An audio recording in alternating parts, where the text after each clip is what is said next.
Muskingum County, Ohio, April 3, 1889. 8 in the morning. The skull had been on the shelf behind the second Barber chair for 11 days when Ezra Polk decided it needed a better position. Not because it was in the way. The back room had enough shelf space for twice what it held, but because the light from the east window hit it wrong at certain hours, washing out the detail of the orbital ridges. And Ezra Polk had spent 11 days answering questions about it from every man who sat in either of his two chairs. And he wanted to be able to direct a customer's attention to the orbital ridges when the question came up. Because the orbital ridges were the detail that stopped the conversation cold. He was 44 years old.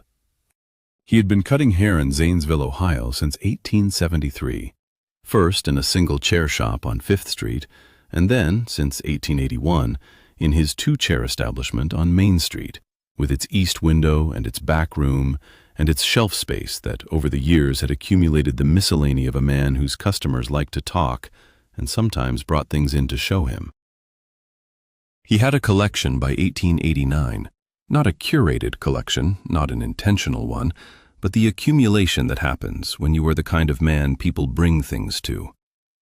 An arrowhead from a field north of town, a piece of black iron slag from a mound excavation on the east side of the county, a bear jaw from a trapper who had come in for a trim in 1882 and left the jaw behind as payment for a conversation Ezra had been particularly useful in.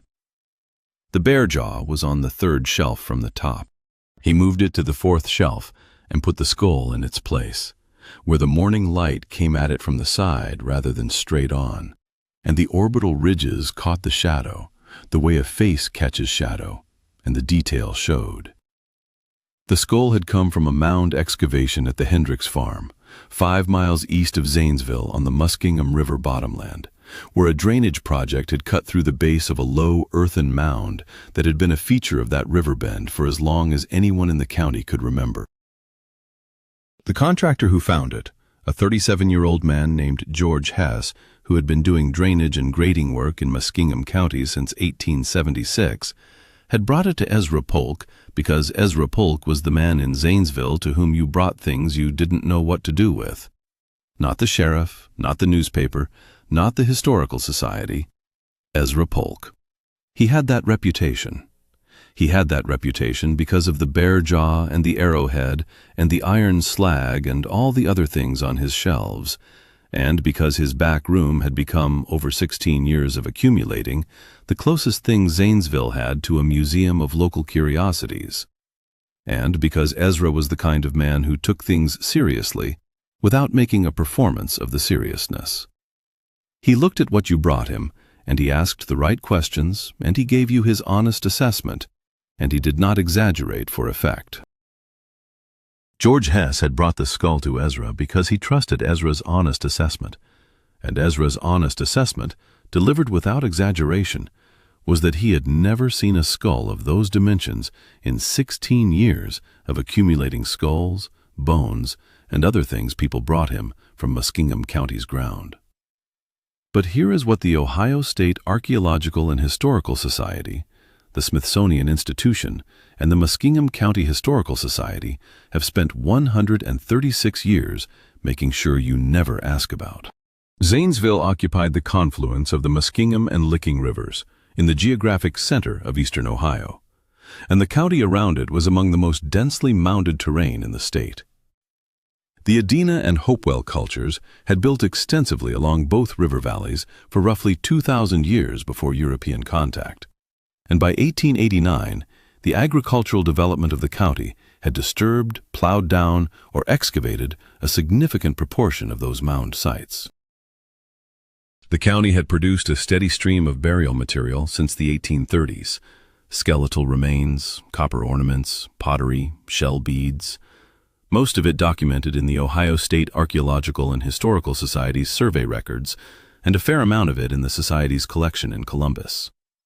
Muskingum County was well-surveyed territory by 1889.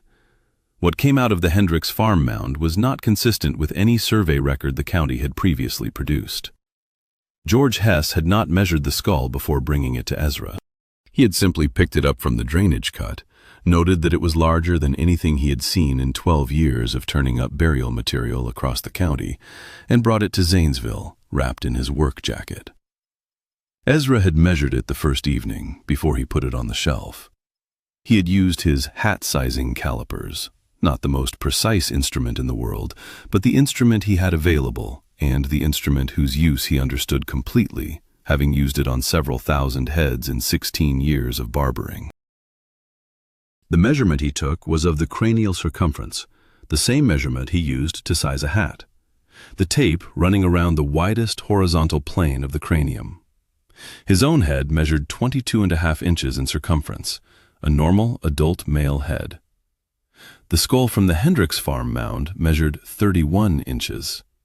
He noted this in his appointment book, where he kept miscellaneous records alongside his customer schedule, because the appointment book was the notebook he had at hand. He wrote, "Skull from Hendricks Mound, George Hess, April 1st, 1889. Circumference 31 inches. Orbital ridges wide. Second row of teeth visible in the jaw section." He put it on the shelf behind the second chair and opened for business the next morning. The second row of teeth was the detail that complicated the conversation with customers. The orbital ridges were remarkable, wide and heavy in a way that no normal human skull presented, but they were a matter of degree, something a customer could process as a large person with large bones. The second row of teeth was not a matter of degree. It was a matter of category. The jaw that had come up with the skull was broken at the lateral section, and in the break the internal structure of the mandible was visible, and what was visible in that cross-section was a second row of tooth roots running parallel to and behind the outer row, at a depth in the bone consistent with a second complete dental arch. Ezra had seen broken jaws before, in the collection of animal skulls he had accumulated, and in the occasional human remains that came through the county's various excavation projects. He had never seen a jaw with a second row of roots. He mentioned this to the customers who asked, without emphasis, as a factual observation. It stopped the conversation cold every time. The Herbert Crane Field Report from 1890 is a useful document, not because of what it recommends, but because of what it describes. Crane was 29 years old and had been doing field work for the Society for 18 months. He had examined mound material across 5 Ohio counties. He was not easily surprised by what mound excavations produced. His report on the Polk skull runs to 4 pages in the Society's correspondence archive, longer than his standard field reports, which typically ran to 2. The extra length is in his physical description of the skull, which he rendered in considerably more detail than his standard format required. He noted the cranial circumference. He noted the orbital ridge morphology. He noted the jaw, the break in the mandible, and the second row of roots. He described the second row of roots in clinical language: 2 independent root formations, parallel in orientation, consistent with a second complete dental arch. He had not seen this before. He said so in the report. He said the specimen was unlike any material in the Society's collection, and unlike any material described in the standard reference literature on Ohio Valley mound skeletal remains that he had access to. He recommended acquisition and study. The Society filed the report and made no acquisition. Crane left the Society's employ in 1892 and went into private geological survey work. He never published anything about the Polk skull. The report is in the archive. His assessment of the second row of roots, written by a trained naturalist who had examined the specimen in person, is in the report. For the next 30 years, the skull sat on the shelf behind the second barber chair in Ezra Polk's Main Street establishment and was seen by essentially every man in Zanesville who got a haircut. The population of Zanesville in 1889 was approximately 15,000 people. Not all of them were Ezra's customers, but enough of them were, and enough of his customers told other people, that within a year of the skull's arrival on the shelf, it was the most talked-about object in Muskingum County. Ezra answered questions about it 3 or 4 times a week for 30 years. He answered them the same way every time. where it came from, how large it was, what the jaw showed, and that he had no institutional explanation for any of those three facts. The Ohio State Archaeological and Historical Society sent a field representative to Zanesville in the summer of 1890, 14 months after the skull arrived at Ezra's shop. The representative was a 29-year-old man named Herbert Crane, a recent graduate of Ohio State University's Natural History program who had been with the Society's field staff for 18 months. He examined the skull in the back room of Ezra's shop for approximately 40 minutes. He asked Ezra where it had come from. Ezra told him. He asked if Ezra would be willing to donate it to the Society's collection in Columbus. Ezra told him he would not. He asked if Ezra would permit the Society to make a cast of it for study purposes. Ezra said he had no objection to a cast. Crane said he would arrange to have a casting team come to Zanesville. Crane left. No casting team came.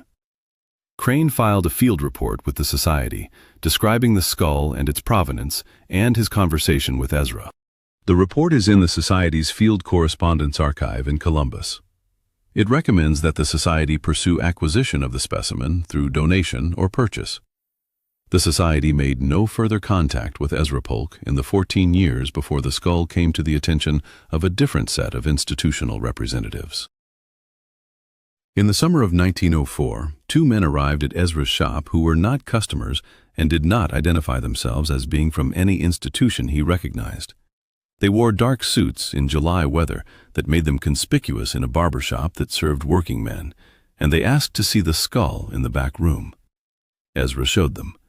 They examined it for perhaps 20 minutes, asking no questions during the examination. When they finished, the taller of the two told Ezra that the skull was the property of the federal government by virtue of the Native American Antiquities provisions of the Antiquities Act, which had been passed by Congress that March. He said Ezra was required by law to transfer the skull to federal custody. Ezra said he would like to see that requirement in writing. The taller man said he did not have the written authority with him, but that it would be provided. Ezra said he would wait for the written authority before making any transfer. The two men left. The written authority was never provided. They did not return. The Antiquities Act of 1906, not 1904, as the taller man had stated, did include provisions related to the excavation and removal of antiquities from federal land. It did not include provisions requiring private citizens to transfer objects already in their possession to federal custody. The taller man had either misstated the law or had been relying on Ezra Polk's ignorance of it. Ezra had not been ignorant of it. He had asked for written authority because he had served on the Zanesville City Council in 1897 and 1898 and had learned enough about statutory authority during those 2 years to know when someone was asserting more than the law gave them. He did not tell anyone about the two men's visit at the time. He mentioned it once, in a conversation with his son Frederick in approximately 1912, and Frederick mentioned it in his own diary. Frederick Polk was a methodical man who kept a diary throughout his adult life, beginning in 1905. The diary entry is dated 1912 and describes his father's account of the 1904 visit. Two men in suits, the incorrect citation of the Antiquities Act, the request for written authority, the departure. Frederick noted it in the same register he noted everything in his diary, factually and without emphasis. Ezra Polk died in 1919. He had kept the skull in the back room for 30 years. In his will, he left the contents of the shop's back room to his son Frederick, who had been cutting hair alongside him since 1906, and who took over the Main Street shop after his father's death. Frederick kept the skull on the same shelf behind the second chair, where his father had placed it. He had grown up with the skull in the shop. It was, to him, as much a feature of the establishment as the barber poles and the waiting bench. In the spring of 1919, the same year Ezra died, 4 months before his death, in the last weeks of March, 2 more men came to the shop. Not the same men as 1904. Frederick noted in his diary that these were younger, perhaps in their 30s, and wore different style suits. They asked Frederick about the skull. He told them it was his father's and had been in the shop since 1889. They asked if he would be willing to sell it. He said he would ask his father. They came back 2 weeks later. Ezra told them, through Frederick, that the skull was not for sale. They left without pressing the matter. Frederick noted this in his diary. After Ezra's death in September 1919, when Frederick had inherited the backroom contents along with the shop, the two men returned. This time they were accompanied by a third man who said he was a representative of the Bureau of American Ethnology in Washington. He presented a letter on Bureau letterhead. He said the Bureau had been attempting to acquire the skull for institutional study for 15 years, and that now that ownership had transferred through the estate, he hoped Frederick would be more receptive to a transfer. Frederick asked if he could keep the letter to show his attorney. The Bureau representative said he would need the letter back. Frederick declined to transfer the skull without consulting counsel. The representative said the Bureau would be in contact through official channels. No official contact followed. In February 1921, the skull disappeared from the shelf behind the second chair. Not taken in any way, Frederick witnessed. He had closed the shop on a Saturday evening, and the skull was on the shelf. He opened on Monday morning, and it was gone. Nothing else in the back room had been disturbed. The window latch on the east window showed signs of having been forced and reset. Frederick reported the disappearance to the Zanesville police. The police filed a report. The report described the object as a large skull of unknown origin, valued by the owner at an indeterminate sum, removed from a locked commercial premises over a weekend. No investigation was conducted beyond the initial report. No suspect was identified. No recovery was made. The police report is in the Zanesville Police Department's historical records, which are held at the Muskingum County Historical Society. It was filed in February 1921. Frederick Polk's diary entry for that week describes the discovery of the theft, the police report, and his assessment that the skull had been taken by the same individuals or the same institutional interest that had sent representatives to the shop in 1904 and 1919, and that no investigation by the Zanesville police was going to resolve the matter. He was correct on both counts.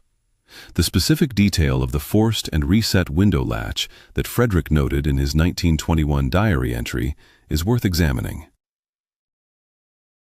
A forced window latch that has been reset, that has been manipulated and then returned to its original appearance, is not the work of an opportunistic thief. An opportunistic thief forces the latch, enters, takes what they want, and leaves. Resetting the latch is an additional step that costs time and serves only one purpose, making the entry appear undisturbed to a casual inspection. The person who entered Ezra Polk's back room on the night of February 21st or 22nd, 1921, spent time after taking the skull to reset the window latch to its original position. They wanted the entry to look like it had not happened. They did not succeed completely. Frederick noticed the evidence of forcing when he examined the latch after discovering the skull was gone, but the attempt was made. This is not the behavior of someone who took the skull opportunistically. It is the behavior of someone who understood that the skull's disappearance would be noticed and wanted to introduce ambiguity about how it had been taken. The ambiguity did not help them with Frederick, who understood exactly what had happened. It was sufficient to prevent the Zanesville police from conducting a meaningful investigation, because without a clear forced entry, the case looked like it might be a misplacement rather than a theft, and a possible misplacement of an old skull of unknown origin does not command investigative resources in a city of 15,000 people. The Bureau of American Ethnology has no accession record for a Muskingum County mound skull received in the winter or spring of 1921. A search of the Bureau's incoming specimen logs for the period January through June 1921, conducted by the independent researcher Gordon Ashby in the autumn of 2020, found no entry matching the description. The Bureau's field operative correspondence files for the period show a gap in the Ohio field records for the first quarter of 1921. The gap is not annotated. The skull is somewhere in the Smithsonian's collection, or in a storage facility associated with that collection, or it has been destroyed. And in any of those three cases, there is no accessible record of its current or past location after February 1921. The Tartarian hypothesis places the Muskingum County skull, the 31-inch cranial circumference, the double dental arch, the heavy orbital ridges, in the category of physical evidence from a pre-Columbian population, with anatomy distinct from any population the official record assigns to the Ohio Valley. The double dental arch, as Ezra Polk described it, and as Leonard Voss had independently documented in a different county 5 years later, represents a structural configuration not present in any recognized human population. Two independent observers in 2 Ohio counties, 5 years apart and with no connection to each other, describing the same internal jaw structure in mound-excavated skulls from the same river drainage. The pattern is not coincidence. It is a population characteristic, documented twice by professionals with the specific competence to identify it. A barber who had measured thousands of heads, and a dentist who had examined thousands of jaws, and removed from institutional sight on both occasions before any formal scientific examination could be completed. The Muskingum County Historical Society in Zanesville holds Frederick Polk's diary, donated by his estate in 1961.